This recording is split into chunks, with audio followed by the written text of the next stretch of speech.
Welcome guys, myself is Himanshu Khanpara. We are studying our BSc Sem 1 unit number 5. So now we are completed our first part of unit number 5, which is the elasticity, and second is the oscillation, right? So we are start our second part, which is the oscillations. So in this lecture we are studying our oscillations and their basic information. Okay. So first of all, start our introduction. We are familiar with the motion of a body, right? આપણે જે આજુબાજુમાં જે કોઈ પણ બોડીમાં motion થાય છે તેનાથી આપણે ફેમિલિયર છે. We note that there are various type of motion, જે અલગ અલગ પ્રકારના બધા મોશન એમાં આપણને જોવા મળે છે. A special type of motion occurs when the force action on a body is proportional to the displacement of the body from some equilibrium position, right? કે જ્યારે આપણે કોઈ સ્પેશિયલ મોશન હોય કે જેમાં જે બોડી છે તે ફોર્સના એક્શનના કારણે તેને પ્રપોઝનલ અથવા તો એમાં ડિસ્પ્લેસમેન્ટ જોવા મળે છે, તે તેને આપણે ઇક્વિલિબ્રિયમ પોઝિશન ઉપર તેનું મોશન કહેવામાં આવે છે. If the force is directed towards the equilibrium position, a repetitive back and force motion take place about this position, right? એટલે કે જે એનું જે પાછું કન્ડિશન છે એ પાછી આવી શકે છે ત્યાં સુધી. Okay, this type of motion is known as the periodic motion or a harmonic motion or oscillation or vibration. આ બધા એના અલગ અલગ નામ છે, બધાનો મતલબ એક જ થાય. જ્યારે પણ કોઈ પણ પદાર્થ છે આગળ કોઈ મોશન કરે છે અથવા તેનું ડિસ્પ્લેસમેન્ટ કરે છે, પાછો એ મૂળ સ્થિતિએ જ્યાં હોય ત્યાં આવે છે, રાઈટ? તો એમાં એના કારણે આપણને જે મોશનમાં જે ક્રિએટ થાય છે તેને આપણે પિરિયોડિક મોશન એને કહેવામાં આવે છે. We are familiar with some periodic motion such as a motion of the swing, motion of the pendulum, the oscillation of mass attached to spring, right? તો આપણે આ અલગ અલગ પ્રકારના બધા એના એક્ઝામ્પલ છે. Along with this, the molecular vibration, the electromagnetic wave, the AC current and voltage, etc. oscillate periodically about the equilibrium position. કે જે આ બધી વસ્તુઓ છે એ ઇક્વિલિબ્રિયમ પોઝિશનની આસપાસ તે મૂવમેન્ટ કરે છે, રાઈટ? એટલે કોઈ પણ વસ્તુ હોય જે આપણે ગતિ કરતી હોય અથવા તો ડિસ્પ્લેસમેન્ટ કરે છે ત્યારે જેટલું ડિસ્પ્લેસમેન્ટ કર્યું છે એ પાછું જે આગળ સમય સાથે મૂળ કન્ડિશન ઉપર આવી જાય અને આ રીતે કન્ટિન્યુઅસ ચાલે અને આપણે તેને આપણે હાર્મોનિક મોશન છે એમ કહીએ છીએ, રાઈટ? જે આપણે આગળ પણ એનો સ્ટડી કરી ગયા છીએ. We will concentrate our study about the simple harmonic motion. તો આપણે આ જે યુનિટ છે એમાં આપણે ફર્સ્ટ આપણે જોવાનું છે સિમ્પલ હાર્મોનિક મોશન, જે આપણે 12થમાં પણ આવતું, રાઈટ? તો આ રીતે આપણે જે સ્ટડી છે જે સિમ્પલ હાર્મોનિક મોશન છે એનો આપણે આ યુનિટમાં સ્ટડી કરવાનું છે. In which a body oscillation in a such a way that its position is specified by a sinusoidal function of a time with no loss in mechanical energy, right? તો આપણે આમાં જે એનર્જી છે તેનો કોઈ mechanically loss થતો નથી. અને પછી બીજું છે કે એમાં જે આપણને સિગ્નલ મળે છે એમાં સાઇનોસોડિયલ ફંક્શનનો જ આપણે યુઝ કરશું, રાઈટ? જે ઓસિલેશન્સમાં જે આપણને સિગ્નલ મળશે તેમાં આપણે સાઇનોસોડિયલ વેવ જ લેવાનું છે. તો હવે ફર્સ્ટ ઓફ ઓલ જોઈએ તો આપણે સિમ્પલ હાર્મોનિક મોશન છે. તો આપણે ક્યારે સિમ્પલ હાર્મોનિક મોશન કહી શકીએ? તો કે જે કોઈ પણ પદાર્થ છે એમાં ડિસ્પ્લેસમેન્ટ છે એ બંને જગ્યાએ સરખું થતું હોય. તો આપણે ફર્સ્ટ આપણે જોઈએ તો એમાં જે એક સ્પ્રિંગ આપેલી છે, રાઈટ? એની સાથે આપણે એમ દળ સાથેનો આપણે પદાર્થ એમાં સાથે એટેચ કરેલો છે. હવે આ પદાર્થને આપણે આગળ એને ડિસ્પ્લેસમેન્ટ કર્યું છે. કેટલું ડિસ્પ્લેસમેન્ટ કર્યું? તો +x જેટલું, રાઈટ? તો આટલું એનું ડિસ્પ્લેસમેન્ટ થયું છે. પછી ત્યાંથી એને એનર્જી છોડી દઈએ તો પાછું એ સામે જેટલું માઇનસમાં આવી જાય છે, x = -1 x આવી જાય. તો આટલું એનું ડિસ્પ્લેસમેન્ટ થાય છે +x થી લઈને -x સુધી, પાછું -x થી +x સુધી. તો આટલું આપણને એમાં ડિસ્પ્લેસમેન્ટ જોવા મળે છે, રાઈટ. આમાં આપણે સ્પ્રિંગનો જે અચળાંક છે એ આપણને સ્મોલ k આપેલો છે, રાઈટ. આ ખાસ યાદ રાખવાનું. તો આમાં આપણે આગળ જોઈએ તો આપણે એમાં સિમ્પલ હાર્મોનિક મોશન કઈ રીતે આપણને એક્શનમાં જોવા મળે છે તેનો આપણે એમાં સ્ટડી કરવાનો છે. Consider a system consisting a block of a mass m attached to the end of the spring, right. સ્પ્રિંગના છેડે m દળનો પદાર્થ છે આપણે બ્લોક છે જોઈન્ટ કરેલ છે. which can move freely on a horizontal frictionless surface as shown in the figure. એટલે જે હોરિઝોન્ટલ જે સરફેસ છે તે આપણે ફ્રિક્શનલેસ આપણે એઝ્યુમ કરેલી છે. કોઈ પણ સરફેસ આપણે ફ્રિક્શનલેસ હોતી નથી, પણ આપણે એને એઝ્યુમ કરવાની છે કે આ ફ્રિક્શનલેસ સરફેસ છે. when the string is neither stretched nor compressed, the block is at a equilibrium position at x equal to 0.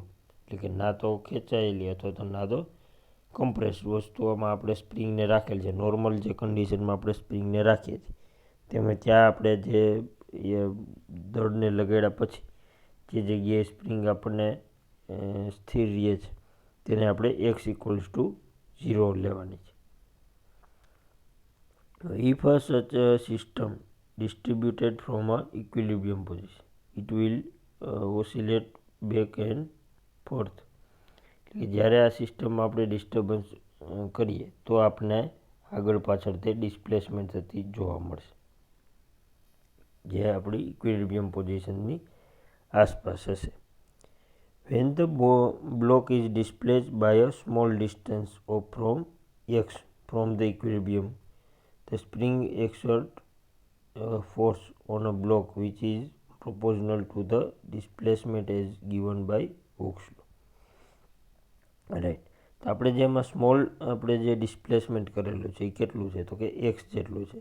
હવે ક્યાંથી x જેટલું છે તો કે તે જ્યારે x = 0 કન્ડિશન ઉપર હતી કે જ્યારે તે ઇક્વિલિબ્રિયમ કન્ડિશનમાં હતી ત્યારે એને આપણે જે ડિસ્પ્લેસમેન્ટ કરેલું છે તે હવે આ ડિસ્પ્લેસમેન્ટ છે એ કેના દ્વારા આપણને મળશે તો કે હુક્સ લો દ્વારા એનું આપણને ડિસ્પ્લેસમેન્ટ મળશે કે આપણે કેટલો ફોર્સ લગાડે છે તો F = -k × x, right. This is the restoring force because it is always directed towards the equilibrium position and opposite to the displacement. Right. તો જ્યારે આપણે ડિસ્પ્લેસમેન્ટ થાય છે એટલે કે જે બ્લોક છે એ x જેટલું અંતર આપણે ડિસ્ટન્સ કાપે છે પછી એમાં આપણને ફોર્સ કેટલો લાગશે તો કે એમાં એને આપણે રિસ્ટોરિંગ ફોર્સ કહેશું કે જે આપણને પાછું મૂળ કન્ડિશન ઉપર લાવવા માટેનો જે ફોર્સ લાગે છે તેનું આપણે કેલ્ક્યુલેશન છે એ હુક્સ લો દ્વારા મેળવી શકાય છે. તે આપણને F = -k × x મળશે. when the block is displaced to the right of the x = 0, એટલે કે આપણે રાઈટ સાઈડમાં છે x = 0 થી, the displacement is positive and the restoring force is directly towards the left. Right. તો આપણે જે x = 0ની જે કન્ડિશન છે ત્યાંથી આપણે રાઈટ સાઈડ આપણે બ્લોક કહીશું છે. તો આપણું જે રિસ્ટોરિંગ ફોર્સ છે એ કઈ બાજુ હશે તો કે left side. Displacement right side હોય તો આપણે જે ફોર્સ છે એનાથી ઓપોઝિટ ડિરેક્શનમાં આપણને લાગશે, રાઈટ. તો એ આપણે જે ફોર્સ છે એ આપણને લેફ્ટ સાઈડ આપણને મળશે. ઓકે. તો જે ફોર્સ છે એ આપણે હુક્સ લો દ્વારા આપણે એને ફાઇન્ડ આઉટ કરી શકીએ છીએ. when the block is displaced to the left x = 0, the displacement is negative and the restoring force is directly towards the right side. આ જ રીતે જો આપણે લેફ્ટ સાઈડમાં આપણે જો કોઈ પદાર્થને આપણે બ્લોકને ડિસ્પ્લેસમેન્ટ કરાવીએ તો જેટલું ડિસ્પ્લેસમેન્ટ થાય છે એને આપણે નેગેટિવ લેવાનું અને જે ફોર્સ છે એ કઈ બાજુ હશે તો આ ફોર્સ છે એ રાઈટ સાઈડમાં છે. જો લેફ્ટ સાઈડ બ્લોક હશે તો રિસ્ટોરિંગ ફોર્સ છે એ લેફ્ટ સાઈડ હોય ને લેફ્ટ સાઈડ જો આપણે બ્લોક હોય તો એની રિસ્ટોરિંગ ફોર્સ છે એ રાઈટ સાઈડ હશે. તો આ રીતે એની ઓપોઝિટ ડિરેક્શનમાં હશે, સેમ ડિરેક્શનમાં નહીં હોય. Using the Newton's second law of motion in equation we get, એટલે આપણું જે ન્યૂટન્સનું સેકન્ડ લો છે, F equals to M into A, right. આનો યુઝ કરીને આપણે કઈ રીતે એનું સોલ્યુશન મેળવી શકીએ. તો આપણને એસિલરેશન કેટલું મળશે એના ઉપરથી આપણે ફાઇન્ડ કરી શકીએ છીએ. તો આપણને કે છે એ સ્પ્રિંગ અચળાંક છે, રાઈટ. તો એ ઇક્વલ્સ ટુ માઇનસ કે અપોન એમ ઇન્ટુ એક્સ મળશે, રાઈટ. આનું જે આપણે સાદુરૂપ આપશું તેના આપણને આ મળશે. તો હવે આપણે એ ઇક્વલ્સ ટુ કેની અને અપોન એમની વેલ્યુ મૂકો તો માઇનસ ઓમેગા સ્ક્વેર મળશે, રાઈટ, ઇન્ટુ એક્સ. તો જે આ ઇક્વેશન આપણને મળે છે. Thus the acceleration is proportional to the displacement and is directed opposite to the displacement, right. જે આ એસિલરેશન છે એ કોના પ્રોપોઝનલ છે તો કે એનું displacement, and is directed opposite to the displacement, એટલે કે જેનું એસિલરેશન છે એ જેના એનું ડિસ્પ્લેસમેન્ટ છે એના કરતાં એ ઓપોઝિટ ડિરેક્શનમાં, રાઈટ, પણ એના છે એ પ્રોપોઝનલમાં છે. Such a system is said to exhibit a simple harmonic motion. આવી કંઈક જો સિસ્ટમ હોય તો એમાં આપણે સિમ્પલ હાર્મોનિક મોશન આપણે કહી શકાય છે. A body perform simple harmonic motion whenever it accelerates is proportional to its displacement from the equilibrium position and then directed opposite to it. એટલે કે જે આપણને ઇક્વિલિબ્રિયમ કન્ડિશન છે તેમાં એનાથી ડિસ્પ્લેસમેન્ટને આપણે ઓપોઝિટ ડિરેક્શનમાં મળશે, રાઈટ. તો આપણને જ્યારે હાર્મોનિક મોશનમાં આપણને જોવા મળે છે તેમાં આપણે એસિલેશન જે કેના પ્રોપોઝનલ હશે, ડિસ્પ્લેસમેન્ટ, રાઈટ. પણ જો આ from the calibration opposition the directed opposite to it, એટલે કે જે ઇક્વિલિબ્રિયમ કન્ડિશન છે ત્યાંથી આપણને ઓપોઝિટ ડિરેક્શનમાં હશે, રાઈટ. તો આ વાતથી આપણે simple harmonic motion, right. Equation of the motion of A simple harmonic motion, આનું જે આપણે કેલ્ક્યુલેશનમાં યુઝ કરવાનું છે આપણે આ ઇક્વેશનનો આપણે યુઝ કરવાનું છે. આ ખાસ યાદ રાખજો, આ equation of the motion in a simple harmonic motion is very important thing in this unit, right. તો આનો જે આપણે યુઝ છે એ આપણે કેલ્ક્યુલેશનમાં પણ એનો કરવાનો છે. તો આ બે જગ્યાએ એનો યુઝ આવશે, right. Let us consider a particle performing simple harmonic motion along X axis, right. તો જે આપણે પાર્ટિકલ લીધો છે અથવા તો બ્લોક લીધો છે એ આપણને એક્સ એક્સિસ ઉપર લીધેલો છે. The displacement x of the particle from a equilibrium various from the origin, એટલે જે આપણે ઇક્વિલિબ્રિયમ કન્ડિશન છે ત્યાંથી આપણે એક્સ જેટલું એનું ડિસ્પ્લેસમેન્ટ કરાવ્યું છે. Suppose the position of the particle at T equals to 0 is X, એટલે કે જે સ્ટાર્ટિંગના સમયમાં એક્સ જગ્યાએ છે, and it velocity is v0.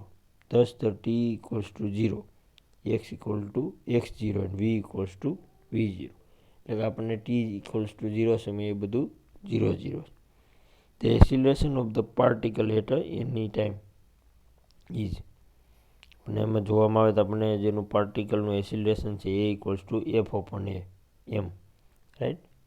તો આપણને એનું જે ફાઇનલ ઇક્વેશન હશે A minus omega square into X મળશે, રાઈટ, જે આગળ આપણે ફાઇન્ડ આઉટ કર્યું છે. હવે એમાં આપણે del V upon del T equals to del square X upon del T square equals to minus omega square X થશે, રાઈટ.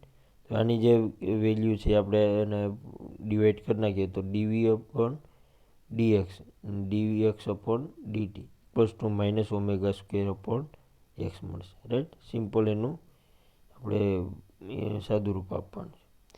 તો V into DV upon DX જે આપણને આગળ મળ્યું છે તો આમાં જે આગળની કિંમત હતી એની જગ્યાએ આપણે વી મૂકવાની equals to minus omega square into x આવશે. હવે જે આપણને છેદમાં છે એ સામેની બાજુ જતાં અંશમાં આવશે, રાઈટ. તો તે ઉપર આવી જશે. તો V DV equals to minus omega square into DX મળશે. રાઈટ, તો આ સિમ્પલ જે ઇક્વેશન છે જેમાં કોઈ બીજા અઘરા સ્ટેપ છે નહીં, અથવા તેમાં કોઈ બીજું કનેક્ટેડ કોઈ ઇક્વેશન નથી, એકદમ સિમ્પલ ગણતું જવાનું છે. રાઈટ, તો at T equals to 0 X equals to x0 in the between v equals to v0 at n x equals to x0. Right, તો આપણને જે આગળ આપણે લીધું તો એ જ રીતે આપણે આમાં રહેવા દીધું છે. તો integration above equation between this limits, આગળનું જે આ ઇક્વેશન છે એમાં આપણે કઈ રીતની લિમિટ મળશે તે આપણે આમાં જોવાની છે. તો આગળ આપણે લિમિટ જેને મૂકવામાં આવે તો v0થી લઈને v સુધીની મળે અને x0થી લઈને x સુધીની મળશે, આ બંનેમાં લિમિટ. રાઈટ, તો આ બંનેની લિમિટનો આપણે એમાં યુઝ કરવાનો છે. રાઈટ, હવે આમાં બંનેમાં આપણે સિમ્પલી લિમિટ ઇમ્પ્લિમેન્ટ કરવાની છે. તેમાં આપણને મળશે v0થી લઈને v સુધી. રાઈટ, તો આપણને એમાં સ્ટાર્ટિંગમાં જે તો આપણે જે સંકલન કરીએ છીએ તેમાં આપણને આ રીતનું ઇક્વેશન જોવા મળશે. તેમાં આપણે શું કરીએ છીએ, કોઈ પણનું આપણે સંકલન કરવું હોય તો આપણે વીનું આપણે કરવું હોય તેમાં એક અંશમાં એક ઘાત વધે અને એના છેદમાં તે ઘાત આવે. રાઈટ, જે એ જ ઇક્વેશનનો આપણે આગળ જે 12માં ઇક્વેશનનો યુઝ કર્યો છે તે જ ઇક્વેશનનો આમાં પણ આપણે યુઝ કરવાનો છે. તો v²/2 હોલ v0થી લઈને v સુધી equals to minus omega square. હવે અહીંયા પણ એ રીતે આવશે x²/2 x0થી લઈને x સુધી. રાઈટ, આની જે વેલ્યુ છે એ આપણે ઇમ્પ્લિમેન્ટ કરીએ તો આપણને મળશે v² minus v0² equals to minus omega square કૌંસમાં x² માઇનસ x0². રાઈટ, આની જે લિમિટ છે એ આપણે અંદર ઇમ્પ્લિમેન્ટ કરી દીધી તો આપણને આની વેલ્યુ આટલી મળશે. હવે આમાં આપણે v²ને આપણે કરતા કરવાનું છે, તો આપણે માઇનસ v0² આપણે સામેની સાઈડ લઈ જઈશું. તો v² ઇક્વલ્સ ટુ કૌંસમાં v0² minus omega x² plus omega minus x², એટલે માઇનસ માઇનસ પ્લસ. રાઈટ, હવે આપણે આનું અંદર વર્ગમૂળ લેવાનું. તો v equals to under root v0² plus ઓમેગા² પ્લસ x0² માઇનસ ઓમેગા² x² થશે. મને vની વેલ્યુ મળી જશે. રાઈટ, તો હવે આ રીતે જે vની વેલ્યુ મળી છે તેમાં આપણે ને ઓમેગાને બહાર લઈ લઈએ તો આપણને આ રીતની ઇક્વેશન મળશે.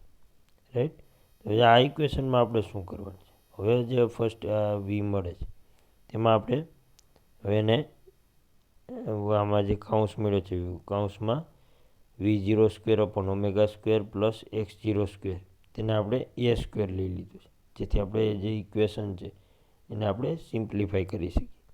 રાઈટ, તો હવે આપણે જે આ a² વેલ્યુ મળે છે તેને આપણે આમાં ઇમ્પ્લિમેન્ટ કરવાની છે. તો v equals to omega √a² minus x² આવશે. રાઈટ, તો આ રીતે આપણે એની વેલ્યુ મૂકી શકીએ છીએ. હવે આ vની વેલ્યુ આપણને કેટલી મળે છે તો dx/dt થશે. Right, equals to omega √a² minus x². Right, તો આ રીતે આપણને આમાં ઇક્વેશન મળે છે. ઓકે, તો આ રીતે આપણને એમાં જેમાં ઇક્વેશન મળે છે તો આ ક્યારે મળે છે, t ઇક્વલ્સ ટુ 0 સમય. તો displacement is x0 and the time t is displacement is x. તો integration about the equation is simple. આગળ જે આપણે ઇક્વેશનનું આપણે ઇન્ટિગ્રેશન કર્યું છે એટલે કે સંકલન કર્યું છે. ઇન્ટિગ્રેશન એટલે સંકલન, જે આપણે 12થમાં આવી ગયું છે. રાઈટ, સિમ્પલી એ જ નિયમ અને એ જ ઇક્વેશનનો યુઝ કરી અને આમાં પણ આપણે ઇન્ટિગ્રેશન કરવાનું છે. તો x0થી લઈ અને x સુધી આપણે એનું સંકલન કરીએ તો dx/√a² minus x² equals to 0થી લઈને t સુધી ઓમેગા dt મળશે. હવે આનું આપણે જે ઇક્વેશનનું આપણે સિમ્પ્લિફિકેશન કરશું તો આમાં સાઇન ઇનવર્સ x/a x0થી લઈને x સુધી ઇક્વલ્સ ટુ ઓમેગા t મળશે. રાઈટ, હવે આપણને જે આ ઇક્વેશન મળે છે તેમાં આપણે એની સિમ્પલી એની જે લિમિટ છે એ આપણે ઇમ્પ્લિમેન્ટ કરવાની. તો આપણને આનું ઇક્વેશન મળશે sine inverse x upon A minus sine inverse x 0 upon A equals to omega T. Right, writing the sine inverse x 0 upon a equals to 5, it becomes આપણને જે ઓમેગા ટી પ્લસ 5 મળશે. Right, અને જે value છે એ x બરાબર આપણને શું મળશે તો એ સાઇન ઓમેગા ટી પ્લસ 5 મળશે. રાઈટ, તો આની વેલ્યુ મળવાની છે. તો where A omega and 5 are the constant. તો આગળના જે ઇક્વેશનમાં એ ઓમેગા એન 5 જે મળે છે એ ત્રણેય આપણને કોન્સ્ટન્ટ છે, તેની વેલ્યુમાં કોઈ ચેન્જ આવતો નથી. The physical significance of the constant is known as the plot of x as function of time t in figure. Right, તો આપણને જે ફિગરમાં જે આપણને આપેલું છે સાઇનોસોઇડલ તેમાં આપણને જે ટાઈમ છે ટાઈમ ફ્રેમ ટી આપેલી છે અને બીજું છે ટાઈમ કેપિટલ ટી આપેલું છે અને આનું એમ્પ્લિટ્યૂડ છે એથી લઈ અને માઇનસ એ સુધી જાય છે.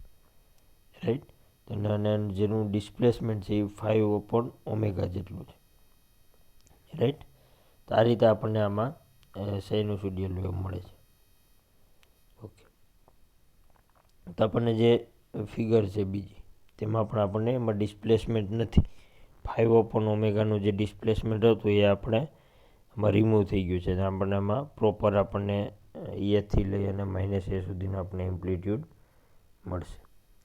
Okay, nice. તો આપણે આ રીતે જે સિમ્પલ હાર્મોનિક ઓસિલેશન છે તે આપણે એમ કેલ્ક્યુલેટ કરી અને એનું એસિલેશન આપણે ફાઇન્ડ આઉટ કરી શકીએ છીએ. અને બીજા પણ ઘણા બધાના પેરામીટર્સ છે જે આપણે આ સિમ્પલ હાર્મોનિક મોશનનો આપણે યુઝ કરી અને ફાઇન્ડ આઉટ કરી શકીએ છીએ. તો આવી જ એમાં કેટલીક ટર્મ્સ છે જેનો આપણે યુઝ છે એ આગળ આ યુનિટમાં કરવાનો છે. આ terms associate with simple harmonic motion. SHM means simple harmonic motion. આ ખાસ એમાં નોટ ડાઉન કરી લેજો. તો આપણને આમાં કયા પેરામીટર્સ છે જે આપણને સિમ્પલ હાર્મોનિક મોશનમાં આપણને યુઝફુલ થાય છે. તો આમાં આવશે આપણા ફર્સ્ટ આવશે એમ્પ્લિટ્યૂડ. રાઈટ, આમાં એમ્પ્લિટ્યૂડ છે a very important thing. The amplitude of the motion is the maximum displacement of the particle is in either positive or negative x direction.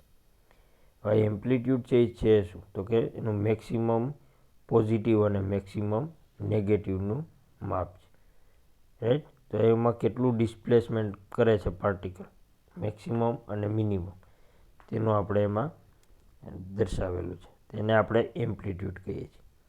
As sin omega t plus 5 can take various between 1 to લઈને plus 1 and displacement x can take between the minus a to and plus a.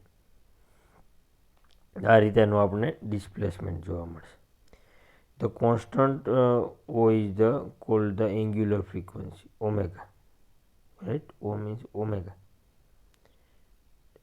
સો જે frequency છે angular frequency એને આપણે કહીએ છીએ. તો motion has been units of the radius પર second. તો આનો આપણે યુનિટ છે એ રેડિયસ પર સેકન્ડ મળશે. રાઈટ, તો આમને આપણે એમ્પ્લિટ્યૂડનું જો કોઈ યુનિટ પૂછે તો આપણને મળશે રેડિયસ પર second. Second thing is the time period, which is the T, capital T. જે આપણે આગળ ફિગરમાં જોયું તો એવું તો આગળ કેપિટલ ટી. તો ટાઈમ પીરિયડ છે કે જેમાં બે પીક વચ્ચેનો આપણે ટાઈમ લેવાનો હોય છે. આમાં આપણે કઈ રીતે એને પ્રોપર્ટીઝ આપણે ડિફાઇન કરેલી છે. It is been the from equation that the trigonometric function x is periodic and repeats itself every time omega t increases by 2 pi radius. એટલે કે જેનું પીરિયોડિક ટ્રાયેંગ્યુલર ફંક્શન છે જે આપણને એક્સ મળ્યું છે, તેના કારણે આપણને દર ટાઈમે ઓમેગા ટી જેટલું ઇન્ક્રીઝ થાય છે અને એમાં આપણને 2π જેટલું એમાં એડિશન થતું જોવા મળે છે. The period T of the motion is the time taken by the particle to complete one full cycle. કે આપણને જે આ મોશન જે આપે છે એ એક સાયકલ પૂર્ણ કરવા માટે મળે છે. Particle has made one oscillation, એટલે આનાથી પાર્ટિકલ છે એ એક ઓસિલેશન કરી શકે છે. thus the value of x at the time t equals the value of x at time t plus capital T. We know that the phase omega t plus 5 increases by 2π radius in time t. આમાં આપણને એની radius છે એ આપણને એનું જે માપ છે એ 2π જેટલું આપણને ઇન્ક્રીઝ થતું જોવા મળશે અને એની ટાઈમ ફ્રેમ છે એ એમાં પણ ટી જેટલો આપણને એમાં વધારો જોવા મળશે. આ વાત થઈ આપણે ટાઈમ પીરિયડની. રાઈટ, તો હવે એના માટે એક ઇક્વેશન આપેલું છે કે આ ટાઈમ પીરિયડ ફાઇન્ડ આઉટ કરવા માટે આપણે કઈ રીતે ઇક્વેશન લઈ શકીએ. Omega T plus 5 plus 2π equals to omega T plus capital T plus 5. આ રીતે આપણે એનું ઇક્વેશન મળે. આ ઇક્વેશનમાં આપણને કઈ રીતે સોલ્વ આઉટ કરવાનું છે તેમાં આપણને ઓમેગા પહેલાં આપણે ઓમેગા ટીને આપણે મલ્ટીપ્લાય કરી દેવાનું અને પછી એમાં ઓમેગા ટી ઇક્વલ્સ ટુ 2πની વેલ્યુ જે આવે છે તે આપણે એમાં એપ્લાય કરવાની છે. આ ઓમેગા ટી ઇક્વલ્સ ટુ 2πની વેલ્યુ છે આપણે આગળ બોના ઇક્વેશનમાં આપણે મૂકશું આગળના, તો એમાં આપણને શું મળશે તો કે T equals to 2π upon omega મળશે. રાઈટ, તો હવે આપણે એમાં જે આ ઇક્વેશન છે તેનો આપણે યુઝ કરી અને એનો કોઈ પણ ટાઈમ પીરિયડ છે એ આપણે ફાઇન્ડ આઉટ કરી શકીએ છીએ. રાઈટ, આ રીતે આપણે એનો અલગ અલગ પેરામીટર આપણે ફાઇન્ડ આઉટ કરી શકીએ છીએ. હવે આવશે થર્ડ ઇઝ ધ ફ્રીક્વન્સી. આનું ફ્રીક્વન્સી છે એ સિમ્પલ હાર્મોનિક મોશનમાં કઈ રીતે ફાઇન્ડ કરવાની.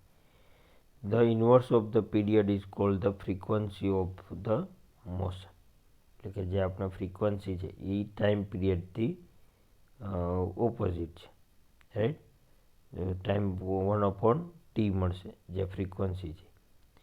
The frequency represent the number of the oscillations made by particle per unit time. Right, તો આપણને જે પર યુનિટ ટાઈમ મળે તેમાં આપણે કેટલા ઓસિલેશન્સ કરી શકે તેનું માપ છે, તેને આપણે ફ્રીક્વન્સી તરીકે લઈએ છીએ. F equals to 1/t equals to omega upon 2π. Right, તો આપણે એફ ઇક્વલ્સ ટુ 1/t જે આપણે ફેમસ છે એ યાદ રાખશું તો આપણને કોઈ એમાં ઇસ્યુ રહેશે નહીં. તો એફ ઇક્વલ્સ ટુ 1/t જે આગળ પણ આપણે જોઈ ગયા છીએ. તો આ રીતે આપણે એમાંથી ફ્રીક્વન્સી પણ એની સિમ્પલ હાર્મોનિક મોશનની આપણને મળી શકે છે. આ રીતે એના માટે આપણે જરૂરી છે ટાઈમ ટાઈમ જે છે એ આપણે ઇમ્પોર્ટન્ટ છે. તો આગળની જે આપણે ક્વોન્ટિટી છે કઈ હતી ટાઈમ પીરિયડ. રાઈટ, તો એ આપણને જે કેપિટલ ટી મળે છે તે આપણે આમાં એનો યુઝ કરી અને આપણે એનું ફ્રીક્વન્સી મેળવી શકાય છે. રાઈટ, તો આપણે આનો યુઝ કરી અને ઇક્વેશન બનાવી શકીએ F equals to 1/t equals to omega upon 2π. આ રીતે આપણે એમાં ફ્રીક્વન્સી આપણે એની ફાઇન્ડ આઉટ કરી શકીએ. The unit of f are the cycle per second equals to s minus 1. Right, તો એનો જે આપણને એનું યુનિટ મળે છે એ પર સેકન્ડ મળશે. રાઈટ, અને આપણે બીજા શબ્દમાં કહીએ તેનો હર્ટ્ઝ પણ એનો યુનિટ થશે. તો rearranging the form omega equals to 2πf. Right, એટલે કે આપણને 2π અપોન ટી જે આપણને ફાઇનલ ઇક્વેશન મળશે. તો the constant is called the angular frequency. તો આપણને જે આ ફ્રીક્વન્સી ઓમેગા મળે છે તે આપણી એન્ગ્યુલર ફ્રીક્વન્સી મળશે. રાઈટ, 2π અપોન ટી આપણી એંગ્યુલર ફ્રીક્વન્સી છે. આ રીતે આપણે એમાં ફ્રીક્વન્સી પણ એની ફાઇન્ડ આઉટ કરી શકીએ છીએ. હવે પછી આવશે એનું ફેઝ કઈ રીતે એમાં ચેન્જ થાય અને એનું જે આપણે કેલ્ક્યુલેશન છે એ કઈ રીતે આગળ જોવાનું છે. The quantity omega T plus 5 is known as the phase, right. તો +5 છે that is the phase. It determines the status of the period particle in harmonic motion. તો આમાં જે આપણે હાર્મોનિક મોશન છે તેમાં આપણે એનું જે પ્રિન્સિપલ એનો સ્ટેટસ છે તે આપણે તેના દ્વારા આપણને મળે છે અથવા તો આપણે એના દ્વારા ફાઇન્ડ આઉટ કરી શકીએ છીએ. If phase is 0 at a certain instant x equals to a sin omega t plus 5 equals to 0 and the v equals to a cos omega t plus 5 equals to a omega. That means the period particle is crossing the mean position and going to the positive direction, right. જે આપણે આગળ જોઈએ તો આમાં આપણે જે બાજુ વધારે આપણે એંગ્યુલર ફ્રીક્વન્સી હશે તે બાજુ વધારે આપણને ગતિ જોવા મળશે. If the phase is π/2 then the x equals to a and v equals to 0 so that the particle at a positive extreme position as the time increases the phase increases. તો આપણે આગળ આમાં આવ્યું છે કે આમાં આપણે ટાઈમ પીરિયડ ઇન્ક્રીઝ થાય તો એ પ્રમાણે આપણે ફેઝ પણ એમાં ઇન્ક્રીઝ થતો જોવા મળશે. તો આ રીતે આપણે ફેઝની પણ આપણે એમાં વાત કરી શકીએ છીએ. The increase of the 2π bring to the particle to the same status is the motion. એ આપણને એનાથી આપણને મોશન ફાઇન્ડ આઉટ કરી શકીએ. Phase constant. Phase constant means what? The constant of 5 is the phase constant, right. આમાં જે 5 છે એ આપણે એનો ફેઝ કોન્સ્ટન્ટ રહેશે. It depends on the choice of the time, right. Time is the very important thing. એનાથી આપણને બધા પેરામીટર મળે છે, ફ્રીક્વન્સી મળે છે, પછી ફેઝ મળે છે અને પછી આપણને એમાં એનર્જીમાં યુઝ કરી અને ફેઝ કોન્સ્ટન્ટ 5 પણ આપણે એનો યુઝ કરીને મળે છે. આપણે t equals to 0 to determine the motion a particle instant t equals to 0 and measure the time should be made from the instant. એટલે કે જે આપણે સવારમાં જે આપણે પાર્ટિકલનો જે આપણે ઇન્સ્ટન્ટ ટી ઇક્વલ્સ ટુ 0 મળે છે, રાઈટ. સૌ પ્રથમ જ્યારે આપણે સ્ટાર્ટ કરીએ ત્યારે ટી ઇક્વલ્સ ટુ 0 મેઝરમેન્ટ લઈએ છીએ, રાઈટ. કોઈ પણ વસ્તુ આપણે જેમ કોઈ મોર્નિંગમાં આપણે શરૂઆત કરીએ કોઈ પણ કામની તો આપણે જ્યારે એનું પેરામીટર ચેક કરીએ છીએ કે બરાબર ચાલે છે કે નહીં. એક્ઝામ્પલ છે આ રીતે આપણે આમાં પણ છે કે જ્યારે આપણે સ્ટાર્ટ કરીએ પાર્ટિકલની મોશન ત્યારે એનું આપણે પેરામીટર ચેક કરીએ છીએ ત્યારે આપણે ટી ઇક્વલ્સ ટુ 0 એનું મેઝરમેન્ટ લઈએ છીએ, રાઈટ. પછી ફર્ધર આપણે એમાં આગળ ચેક કરીએ તેમાં the constant angle 5 is the phase constant also cold the phase angle. એને આપણે બે ફેઝ એંગલ પણ કહેવાય અને ફેઝ કોન્સ્ટન્ટ પણ કહેવાય. Is determined by the initial displacement and the velocity of the particle. જે ઇનિશિયલ આપણને ડિસ્પ્લેસમેન્ટ જોવા મળે છે અને બીજું છે એની વેલોસિટી, એના ઉપર ડિપેન્ડન્ટ છે, right. When particle is at a maximum position x equals to 0 and t equals to 0 then the 5 equals to 0 and then the curve of the x versus t is shown in the figure. એના આપણને આગળ ફિગરમાં જે રીતે કરવું મળ્યો હતો બીજી ફિગરમાં તે રીતે આપણને એમાં જોવા મળશે. If the particle is at એની other position at T equals to 0 and constant 5 and A shows us what the position was at time T equals to 0. The quantity omega t plus 5 is known as the phase of the motion and the useful in comparing the motion of the two oscillation, right. તો આનું જે આપણે બે ઓસિલેશનનો જે આપણે comparison મળે છે તેના કારણે આપણે એની મોશનને આપણે એની ઇફેક્ટ જોઈ શકીએ છીએ અને એના કારણે આપણે એનો ઓસિલેશન્સ કઈ રીતે થાય છે તેનો પણ આપણે સહેલાઈથી આપણે એનું જાણી શકીએ છીએ. તો આ વાતથી આપણે ફેઝ કોન્સ્ટન્ટની કે એમાં કઈ રીતે એનો યુઝ કરી અને આનો આપણે પાર્ટિકલનો આપણે જે ઇનિશિયલ એન્ડ ફાઇનલ જે મોશન છે તેનો આપણે ડિફરન્સ લઈ શકીએ છીએ. અને બીજું આપણે જે મેઇન પેરામીટર છે એ ચાર છે. પેલું છે phase, time period, frequency, then we have a phase, right? This four component of the simple harmonic motion is very important thing. Without this component we cannot study our simple harmonic motion, right? It is a very important thing in the simple harmonic motion, right? So this is our harmonic oscillations which is are used in our routine life and other any further study and above the mechanism of the particle study, right? This is the basic information about the particle motion, right? Thank you.